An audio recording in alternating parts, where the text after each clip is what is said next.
This is a collection of some of the scariest and most interesting stories from the internet. I've never read any of these stories on my channel, but if you've heard any of them, I will be leaving timestamps for each story in the description and pinned comment just in case you want to skip past any. Now that that's out of the way, I hope you enjoy the video, and let's begin.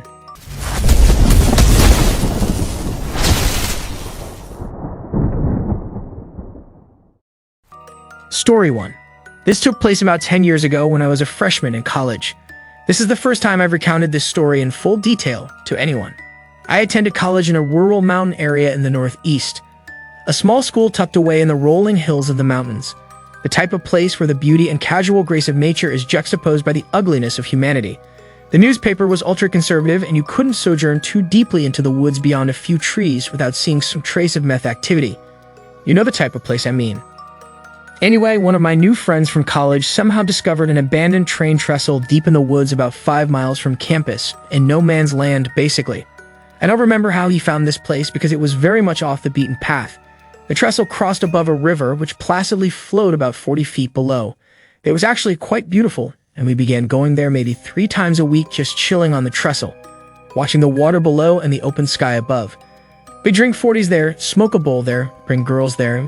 We began jumping off the trestle into the water below and then climbing back up. It was just a very college-y thing to do. Our chill spot, basically. So one day, just needing to get away from the dorms and away from it all, I decided to go by myself to the trestle for a swim. It was about 7 p.m., so I still had a good hour or so of dim sunlight, and I brought a flashlight for the walk home when it was sure to be dark. I made the trek through the pathways of the woods as I had done 100 times before, left my towel and flashlight on the trestle, and jumped into the water. The water was about 10 to 15 feet deep, I'd say. It flowed almost imperceptibly. You might as well be swimming in a stagnant pool. However, about maybe 50 yards away from the trestle, the river narrows and the current picks up significantly. Then about 20 yards after that, there is a maybe 20-foot high waterfall that bubbles and splashes with extreme violence. We used to watch large objects go over and never come up again. So there I am, dimly bobbing my head in and out of the water, doing underwater flips, etc. When I pop my head out of the water, I happen to glance to the side of the river and see a man walking towards the water. The water is kind of impeding my view, so I don't see him fluidly walking towards the water. I see him in different stages of being closer to the water, like flipping through a flip book. He's 15 feet away, 10 feet away, 5 feet away. I can barely give you a description. Maybe 6 feet tall, pale, skinny, black hair pulled back in a ponytail. What I do remember most about his appearance was the extremely empty look on his face and in his eyes, like he was doing something mundane, taking out the trash or raking leaves. I'm treading water, not knowing what to think, and I see that he is no longer beside the river. He has dove in, and is swimming pin straight directly at me so fast. I try to swim the opposite way, but within a minute, I feel him grab my ankle and tug. I tried to scream, but water filled my mouth. While I'm underwater, he lets go and goes up for air, then grabs back on and pulls me again. It seems like he's done this before, and I never once saw him after he jumped in the water. He's gradually pulling me to where the current picks up before the waterfall. I start to realize this and just fucking flipping out. Kicking, screaming, cursing to no effect. Finally, I feel the currents start to take me, and as I twist away towards the waterfall, I look back and see this fucking guy just casually swimming back to where he jumped in the water, not even looking at me. This is by far the scariest moment of my life as I approach the waterfall. Long story short, I go over and am underwater for a long time, over a minute. The water above, unrelentingly pushing me under. The only reason I survived was there was a large log that had gone over, and I grabbed it and leveraged it against the bottom to push me away from the crushing water. I survived, obviously, but then I had to trek the miles back to my dorm in the dark without my flashlight, every step of the way thinking he would come back to finish the job. The next year, a football player drowned going over that fall. The news said it was because there was an extreme current due to recent rainfall, but I've always wondered about that. Story 2. Before I start, here's a bit of context to my story. My husband and I lived in a small 2-floor house with 2 main entrances, one along the front and the other on the side of the house, which opens up into the laundry room. When we're too busy or it's too late to walk our dog, we hook his collar onto a long line that's attached to one of the pipes on the corner of our house so he can use the bathroom. We used to do this with the door in our laundry room, but we noticed the large step from the door to the ground had been taking a toll on his hips. As a result, we started letting him out through the front door instead, since the porch is much closer to the ground. This particular night, I was home alone with my dog, and it was around midnight when I decided to let him outside one last time before going to bed.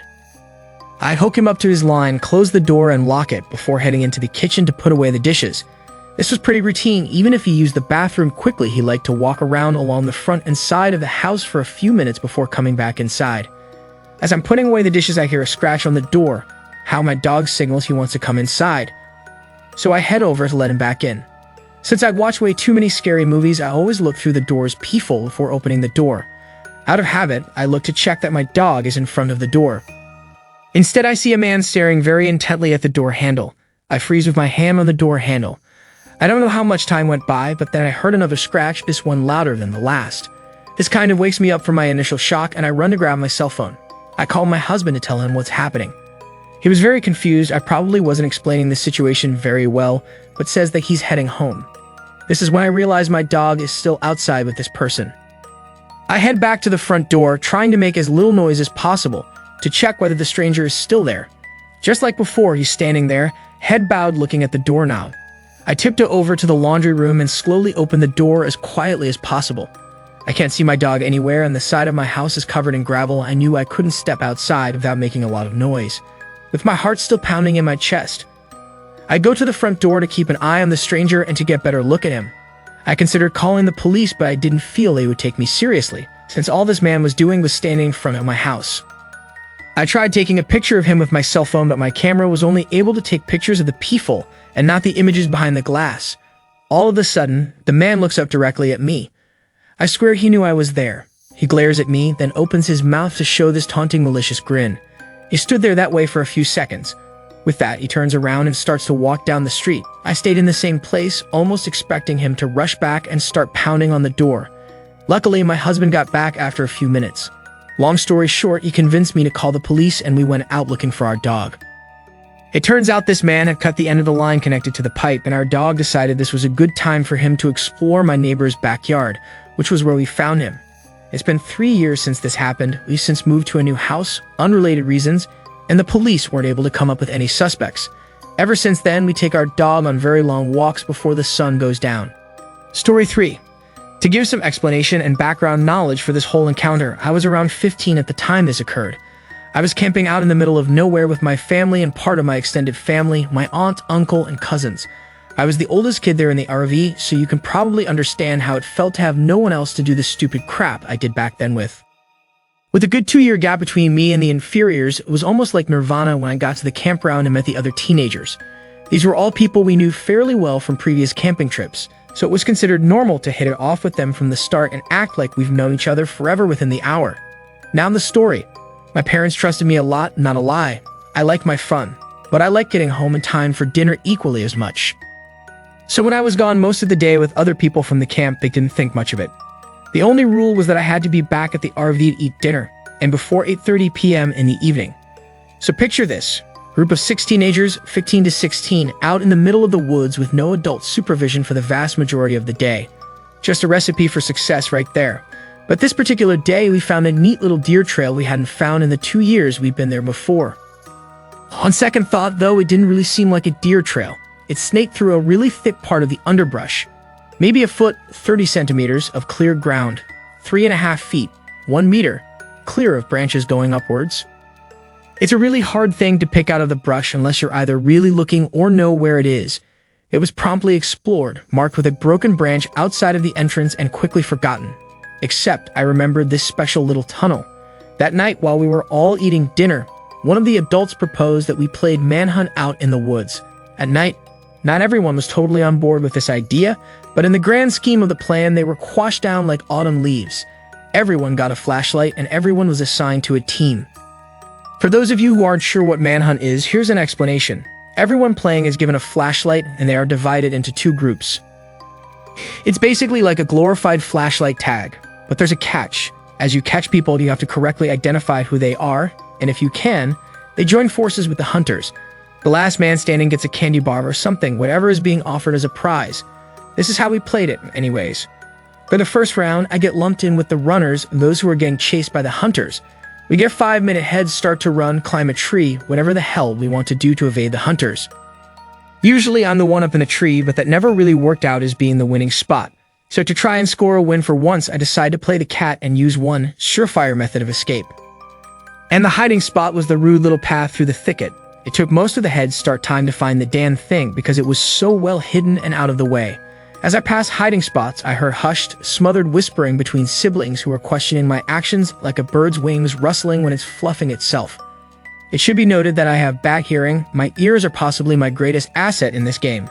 But when I'm just reaching the destination, I hear the short blast of the air horn announcing that the 5 minutes are up. I swan dove into this minute little path in the undergrowth, shuffling on my hands and knees until I'm about halfway in, crouching down like some huge malformed quail.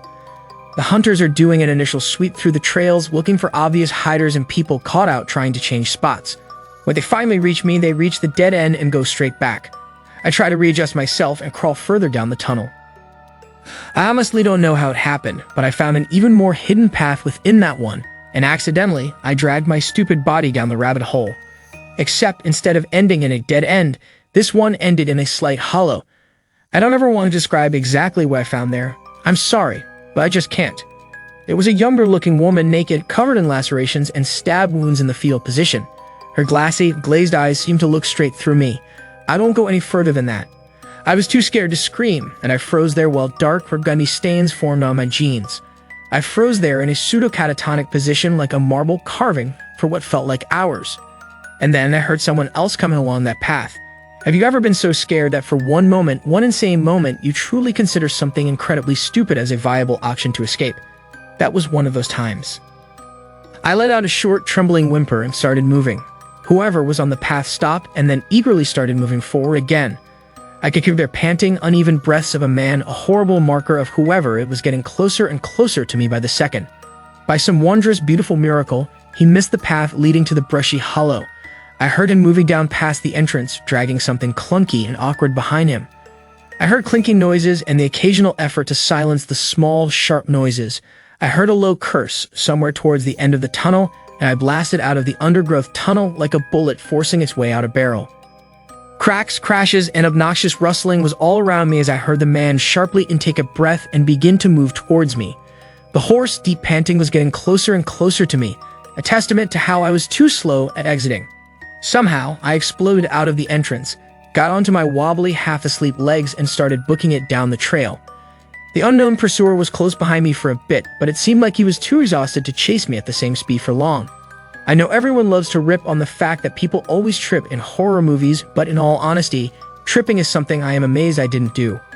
With adrenaline coursing through me at the speed of Usain Bolt, trying to make my jello-like, unsteady walking appendages work to move me away from whoever was behind me was like trying to run on water. It felt like an eternity, but I finally reached the main trail, running back to the camp and sprinted down it screaming bloody murder. Confused faces looked out from the trees and I think someone called after me. Reaching the camp was easy, but trying to explain why I woke up half the people in the camp and bolted out of the woods at breakneck speed was harder. When I finally choked the words out to explain, I remember a profound, insidious silence throughout the group of adults waiting at the mouth of the trail. I really don't remember a whole lot from that point on. I know the cops were called, and my mother and aunt ran shrieking and wailing along the trail, calling for the other kids to come back to safety. When someone's yelling like that, you don't ignore it. They rounded everyone up in 30 seconds flat and barreled back into the camp. The police found a man out in the woods, creeping along the trail, clutching a knife. A black garbage bag with a plethora of sharp instruments and a saw was found abandoned on the trail, some speckled and smeared with dried blood. I don't think there's really any getting over it. I still have nightmares sometimes of the man chasing me, breathing heavily down the back of my neck, trying to catch me. Sometimes he succeeds.